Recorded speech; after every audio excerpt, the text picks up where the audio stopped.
Security cameras are becoming popular items in many homes, and they come with a mountain of features. Here's what to look for.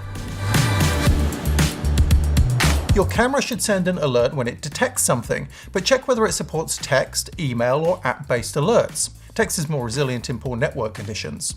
Some cameras will send alerts over multiple channels to multiple people, so there's less chance you'll miss one. A battery will keep video rolling even if the power fails, and it lets you install a camera in a position that doesn't have AC power. But if it's only powered by battery, check out how often you'll need to recharge it, because a dead camera isn't good for anyone. Many cameras will upload their video to the cloud for reviewing later, but usually it's not free. Check subscription prices and whether your video is accessible via a web page or only through an app. If you catch a thief on camera, you'll want to give the video to the police, so make sure your camera supports video downloads. Some cameras have a memory card slot or built-in storage. This is handy if your camera has a slow connection to the cloud or if you lose internet service entirely.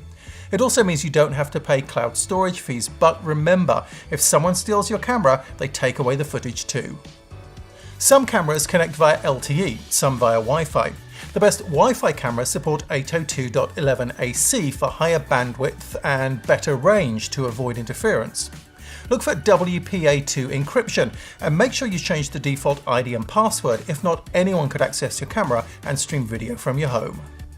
The newest feature in high-end cameras is facial recognition. After seeing someone enough times, the camera can recognize family members and neighbors and alert you if it sees a stranger. But it needs to be trained. Face recognition is useful, but it's not perfect yet. Motion detection is one of the most basic and important features, but if it's done wrong, it can leave you constantly alerted to any motion, swaying tree branches, active pets. So look for a camera that allows detection settings to be adjusted to cut down on those false positives. And some cameras have motion zones, which enable you to ignore certain areas at certain times while keeping watch of others. Most cameras come with built-in infrared LEDs so they can detect movement and shoot video in the dark. You'll want this feature, otherwise your camera is only useful for half the day.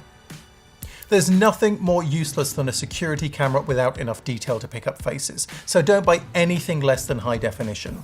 You'll find cameras with either 720 or 1080 resolution. The higher the number, the more detail it can capture. For cameras installed outside, look for one with two-way audio so you can hear what's going on and speak to anyone within earshot of the camera. But make sure the speaker's built in and it doesn't require an external one. Make sure you get a camera with a wide enough viewing angle to see what's going on. Most are about 130 degrees, which means they'll see a whole room from a corner, but some go even wider, capturing a full 180 degrees, but then you get more distortion around the edges.